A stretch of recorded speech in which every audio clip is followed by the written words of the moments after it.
Hi friends, ಅಮ್ಮನ ಕೈ ರುಚಿಗೆ ಸ್ವಾಗತ. ಇವತ್ತು ಈಸಿ ಮೆಥಡಲ್ಲಿ ಒಂದು ಹಪ್ಪಳ ಮಾಡೋದು ತೋರಿಸ್ತಾ ಇದ್ದೀನಿ. ಅದಕ್ಕೆ ಹಿಟ್ಟು ಬೇಡ, ಲಟ್ಸೋದು ಬೇಡ, ರುಬ್ಬೋದು ಬೇಡ, ಹೆಚ್ಚು ಜನನೂ ಬೇಕಾಗಿಲ್ಲ. ಒಬ್ಬರೇ ಮನೆಯಲ್ಲಿ ಒಂದು ಅರ್ಧ ಗಂಟೆಯಲ್ಲಿ ಒಂದು 100 ಹಪ್ಪಳ ಮಾಡ್ಕೊಳ್ಬೋದು. ಅಷ್ಟು ಸುಲಭವಾಗಿ ಒಂದು ಲೋಟ ಅಕ್ಕಿನಲ್ಲಿ ಒಂದು 100 ಹಪ್ಪಳ ಆಗುತ್ತೆ. ಈಸಿಯಾಗೆ ತುಂಬ ರುಚಿಯಾಗಿ ಮಾಡ್ಕೊಳ್ಬೋದು. ಇವಾಗ ಬೇಸಿಗೆ ಆಗಿರೋದ್ರಿಂದ ಮಾಡಿ ಇಟ್ಕೊಂಡ್ರೆ ವರ್ಷ ಪೂರ್ತಿ ಆಗೋಷ್ಟು ಹಪ್ಪಳ ಮಾಡ್ಕೊಳ್ಬೋದು. ನೀವು ಬಿಸಿಲೇ ಬೇಕು ಅಂತೇನಿಲ್ಲ, ಮನೆಯಲ್ಲೇ ಮಾಡಿಕೊಂಡು ಬೆಳಗ್ಗೆ ಒಂದು 2ರಿಂದ 3 ಅವರ್ ಬಿಸಿಲಲ್ಲಿ ಇಟ್ಕೊಂಡ್ರೆ ತುಂಬ ಚೆನ್ನಾಗಿ ಹಪ್ಪಳ ಆಗುತ್ತೆ. ಈಗ ಯಾವ ರೀತಿ ಮಾಡೋದು ಅಂತ ನೋಡೋಣ.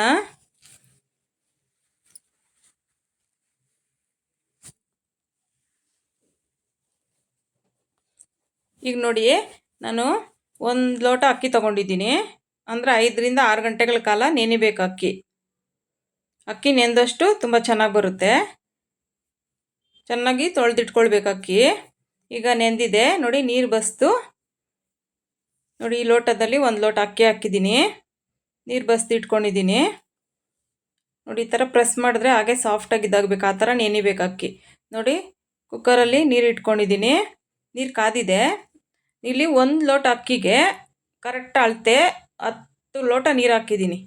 ಆ ಅಳತೆನಲ್ಲಿ ತುಂಬ ಚೆನ್ನಾಗೂ ಆಗುತ್ತೆ ನೋಡಿ. ಖಾರಕ್ಕೆ ಎಷ್ಟು ಬೇಕೋ ನಮಗೆ ನೋಡಿಕೊಂಡು ಹಸಿಮೆಣ್ಸಿನ್ಕಾಯಿ ಪೇಸ್ಟು, ಒಣಮೆಣ್ಸಿನ್ಕಾಯ್ದು ಹಾಕ್ಕೊಳ್ಬೋದು. ಸ್ವಲ್ಪ ಕರಿಬೇವು ಜಾಸ್ತಿ ಹಾಕಿದ್ರೆ ಟೇಸ್ಟ್ ಚೆನ್ನಾಗಿ ಬರುತ್ತೆ ನೋಡಿ. ಹಪ್ಪಳದ ಖಾರ ಅರ್ಧ ಸ್ಪೂನು, ಕಲ್ಲುಪ್ಪು ರುಚಿಗೆ ನೋಡಿಕೊಂಡು, ಸ್ವಲ್ಪ ಉಪ್ಪು ಕಡಿಮೆನೇ ಹಾಕ್ಕೊಳ್ಬೇಕು. ಹಪ್ಪಳದ ಖಾರ ಎಲ್ಲ ಹಾಕಿರೋದ್ರಿಂದ ಸ್ವಲ್ಪ ಉಪ್ಪಿನಂಶ ಇರುತ್ತೆ. ಜೀರಿಗೆ 1 ಸ್ಪೂನು, ಲಾಸ್ಟಲ್ಲಿ ಬೇಕಾದರೆ ಟೇಸ್ಟ್ ಮಾಡಿಕೊಂಡು ಉಪ್ಪು ಹಾಕ್ಕೊಳ್ಬೋದು ನೋಡಿ. ಈ ಥರ ಚೆನ್ನಾಗಿ ಮಿಕ್ಸ್ ಮಾಡಿಕೊಂಡು ಕುದಿ ಬರ್ತಾನೆ ವಿಜಲ್ ಹಾಕಬೇಕು ನೋಡಿ. ಕುದಿ ಬರ್ತಾ ಇದೆ, ಅದು ಜೀರಿಗೆದು ಮತ್ತು ಹಪ್ಪಳದ ಖಾರದ್ದೆಲ್ಲ ಹಾಕಿರೋದ್ರಿಂದ ಅದಕ್ಕೆ ಕಲರ್ ಸ್ವಲ್ಪ ಚೇಂಜ್ ಆಗುತ್ತೆ. ಈ ಥರ ಕುದಿ ಬಂದ ನಂತರ ಕುಕ್ಕರ್ ಮುಚ್ಚಳ ಮುಚ್ಚಿ 6ರಿಂದ 7 ವಿಜಲ್ ಹಾಕ್ಸ್ಕೊಳ್ಬೇಕು. ತುಂಬ ನೈಸಾಗಿ ಆಗಬೇಕು, ಅದು ನಾವು ಅಕ್ಕಿ ಹಾಕಿರೋದು ನೋಡಿ. ಆಗಿದೆ, ನಾನಿಲ್ಲಿ 7 ವಿಜಲ್ ಹಾಕ್ಸ್ಕೊಂಡಿದ್ದೀನಿ. ಕುಕ್ಕರ್ ತಣ್ಣಗಾಗಿದೆ ಸ್ವಲ್ಪ ನೋಡಿ. ಪ್ರೆಷರೆಲ್ಲ ಹೋದ ನಂತರ ತೆಗೆದ್ರೆ ತುಂಬ ಸಾಫ್ಟಾಗಿ ಎಲ್ಲ ಆಗಿದೆ. ಈ ಮೆಥಡಲ್ಲಿ ಮಾಡೋದ್ರಿಂದ ನಮಗೆ ಲಟ್ಟಿಸೋಕ್ಕೆ ಅದಕ್ಕೆಲ್ಲ ಟೈಮು ವೇಸ್ಟ್ ಆಗೋಲ್ಲ, ಕಷ್ಟನೂ ಆಗೋಲ್ಲ. ತುಂಬ ಈಸಿಯಾಗೆ ಮಾಡ್ಕೊಳ್ಬೋದು ಈ ಥರ ಮಾಡೋದ್ರಿಂದ. ಒಂದು ಹಪ್ಳನೂ ಬ್ರೇಕ್ ಆಗೋಲ್ಲ, ತುಂಬ ಚೆನ್ನಾಗಿ ಬರುತ್ತೆ. ಒಬ್ಬರೇ ಇರೋರೆಲ್ಲ ಈ ಥರ ಮಾಡಿಕೊಂಡ್ರೆ ತುಂಬ ಉಪಯೋಗ ಇದೆ. ಈಸಿಯಾಗೆ ಮಾಡ್ಕೊಳ್ಬೋದು ನೋಡಿ. ಚೆನ್ನಾಗಿ ಈ ಥರ ಮ್ಯಾಶ್ ಮಾಡಬೇಕು. ಅದು ಅಕ್ಕಿ ಹಾಕಿರ್ತೀವಲ್ಲ, ಅನ್ನದ ಅಗಳು ಇಲ್ದಂಗೆ ನೈಸಾಗೆ ಮ್ಯಾಶ್ ಮಾಡ್ಕೊಳ್ಬೇಕು ನೋಡಿ. ಇದು ಅದ ಕರೆಕ್ಟಾಗಿದೆ. ನಿಮಗೆ ಅಕಸ್ಮಾತ್ ಒಂದೊಂದು ಅಕ್ಕಿನಲ್ಲಿ ಸ್ವಲ್ಪ ನೀರು ದಪ್ಪ ತಗೊಳ್ಳುತ್ತೆ, ಗಟ್ಟಿ ಬಂತು ಅಂದರೆ ಒಂದು ಸ್ವಲ್ಪ ನೀರು ಸೇರಿಸ್ಕೊಳ್ಬೋದು. 1 ಲೋಟಕ್ಕೆ 10 ಲೋಟ ನೀರು ಹಾಕಿದ್ರೆ ಅದು ಕರೆಕ್ಟಾಗಿರುತ್ತೆ, ಮೆಜರ್ಮೆಂಟ್ ಕರೆಕ್ಟಾಗಿ ಬರುತ್ತೆ ನೋಡಿ. ಈಗ ಒಂದು ಸ್ವಲ್ಪ ಟೇಸ್ಟ್ ನೋಡಿಕೊಂಡ್ರೆ ಉಪ್ಪು ಹಾಕಬೇಕು ಅಂದರೆ ಸ್ವಲ್ಪ ಸೇರಿಸ್ಕೊಳ್ಬೋದು. ಮೊದಲೇ ಸ್ವಲ್ಪ ಜಾಸ್ತಿ ಹಾಕಿದ್ರೆ ಉಪ್ಪು ಆಗಿಬಿಡುತ್ತೆ. ನೋಡಿಕೊಂಡು ಕೊನೆಯಲ್ಲಿ ಒಂದು ಸ್ವಲ್ಪ ಹಾಕ್ಕೊಂಡ್ರೆ ಸರೋಗುತ್ತೆ. ಚೆನ್ನಾಗಿ ಉಪ್ಪು ಹಾಕಿದ ನಂತರ ಅಷ್ಟೇ ಚೆನ್ನಾಗಿ ನೋಡಿ ಕಲಸಿದ್ದೀನಿ ನಾನು. ಅನ್ನದ ಅಗಳ ಥರ ಏನೂ ಇಲ್ಲ, ತುಂಬ ಚೆನ್ನಾಗಾಗಿದೆ. ಅದು ಚೆನ್ನಾಗಿ ತಿರುವುದಷ್ಟು ಅದು ಚೆನ್ನಾಗಿ ಮ್ಯಾಶ್ ಆಗುತ್ತೆ.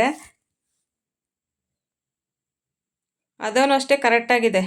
ಆರಿದ್ರೂ ಹಪ್ಪಳ ಹಾಕೋಕ್ಕೆ ಸರೋಗುತ್ತೆ ನೋಡಿ. ನಾನು ಬೇಗ ಆರೋದಕ್ಕೆ ನಾನು ಬೇರೆ ಪಾತ್ರೆಗೆ ಸ್ವಲ್ಪ ಹಾಕ್ಕೊಳ್ತಾ ಇದ್ದೀನಿ.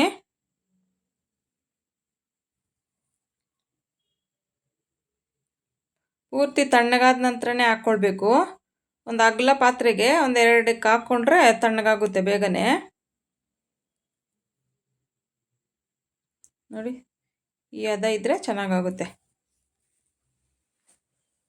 ನೋಡಿ. ಈಗ ಹಪ್ಪಳ ಹಾಕೋದಕ್ಕೆ ನೋಡಿ, ಒಂದು ಬಟ್ಟೆ ಮೇಲೆ ಕವರ್ ಹಾಕಿ ಪೂರ್ತಿ ತಣ್ಣಗಾಗಬೇಕು ನೋಡಿ. ನಮ್ಗೆ ಯಾವ ಸೈಜಿಗೆ ಬೇಕಾದರೂ ಸ್ವಲ್ಪ ಮಂದ ಹಾಕ್ಕೊಂಡ್ರೆ ಚೆನ್ನಾಗೇ ಬರುತ್ತೆ ಎಷ್ಟು ಸೈಜ್ ಬೇಕಾದರೂ ದೊಡ್ಡದಾಗಿ ಬೇಕಾದ್ರೂ ಹಾಕ್ಕೊಳ್ಬೋದು.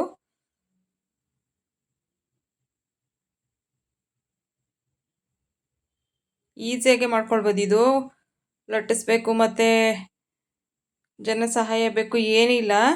ನೋಡಿ ಎಲ್ಲನೂ ಅದೇ ಥರನೇ ನಾನು ಹಾಕಿದ್ದೀನಿ. ಒಂದು ನೈಟು ಫ್ಯಾನ್ ಗಾಳಿನಲ್ಲಿ ಈ ಥರ ಬಿಟ್ಟು ಅದು ಬೆಳಗ್ಗೆ ಹೊತ್ತಿಗೆಲ್ಲ ಅದೇ ಸ್ವಲ್ಪ ಎದ್ಬಿಟ್ಟಿರುತ್ತೆ ಮೇಲೆ. ಸ್ವಲ್ಪ ಬಿಸಿಲಲ್ಲಿ ಇಟ್ಕೊಂಡ್ರೆ ಜಾಗದ ಅಭಾವ ಎಲ್ಲ ಇರುತ್ತೆ ಕೆಲವ್ರಿಗೆ, ಮನೆ ಮುಂದೆ ಹಾಕೋಕ್ಕಾಗಲ್ಲ. ಬಿಸಿಲಲ್ಲಿ ಸ್ವಲ್ಪ ಹೊತ್ತು ಇಟ್ಕೊಂಬಿಟ್ರೆ ನೋಡಿ ಹೇಗಾಗಿದೆ. ಒಂದೇ ದಿವಸಕ್ಕೆ ರಾತ್ರಿ ಹಾಕಿದ್ದೆ, ಬೆಳಗ್ಗೆಗೆ ಆ ಥರ ಆಗಿದೆ ನೋಡಿ. ಎಲ್ಲ ಚೆನ್ನಾಗಿ ಒಣಗಿದೆ. ಚೆನ್ನಾಗಿ ಒಣಗಬೇಕು. ನಾವು ಸ್ಟೋರ್ ಮಾಡಬೇಕು ವರ್ಷಾನುಗಟ್ಲೆ ಅಂದರೆ ತುಂಬ ಚೆನ್ನಾಗಿ ಒಣಗಬೇಕು ನೋಡಿ. ಒಂದು ಹಪ್ಳನೂ ಬ್ರೇಕ್ ಆಗಿಲ್ಲ. ಎಷ್ಟು ಚೆನ್ನಾಗಿ ಬಂದಿದೆ. ಈ ಮೆಥಡ್ ಅಂತೂ ತುಂಬಾ ಈಸಿ. ಟೇಸ್ಟು ಅಷ್ಟೇ, ಹಪ್ಪಳ ತುಂಬ ಚೆನ್ನಾಗಿ ಬಂದಿದೆ ನೋಡಿ. ಎಣ್ಣೆಗೆ ಹಾಕಿದ್ರೆ ಎಷ್ಟು ಚೆನ್ನಾಗಿ ಬರುತ್ತೆ. ನಾವು ಅಂಗಡೀಲಿ ತರೋದಕ್ಕಿಂತ ಈ ಥರ ಮನೆಯಲ್ಲೇ ಈಸಿಯಾಗೆ ಒಂದೇ ದಿವಸದಲ್ಲಿ ಹಪ್ಪಳ ಮಾಡ್ಕೊಳ್ಬೋದು. ಮನೇಲಿ ಈಸಿಯಾಗಿ ಮಾಡ್ಕೊಳ್ಬೋದು. ಊಟದ ಜೊತೆ ನೆಂಚ್ಕೊಳ್ಳೋಕ್ಕೆಲ್ಲ ತುಂಬ ಚೆನ್ನಾಗಿರುತ್ತೆ. ಮಳೆಗಾಲಕ್ಕಂತೂ ಎಲ್ಲ ಸ್ಟೋರ್ ಮಾಡಿ ಇಟ್ಕೊಂಡ್ರೆ ಎಷ್ಟು ಚೆನ್ನಾಗಿ ಅರಳುತ್ತೆ. ನಾವು ಯಾವ ಸೈಜ್ ಬೇಕಾದರೂ ಹಾಕ್ಕೊಂಡ್ರೂ ಇನ್ನೂ ತುಂಬ ಒಳ್ಳೆ ರೊಟ್ಟಿ ಥರ ಬರುತ್ತೆ. ನಾನು ಮೀಡಿಯಮ್ ಸೈಜ್ ಹಾಕಿದ್ದೀನಿ. ಈ ಥರ ಪ್ರೆಸ್ ಮಾಡಿದ್ರೆ ನೋಡಿ ಎಷ್ಟು ಚೆನ್ನಾಗಿ ಬಂದಿದೆ.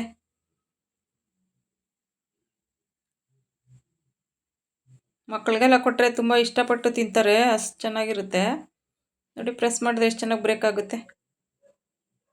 Thank you friends.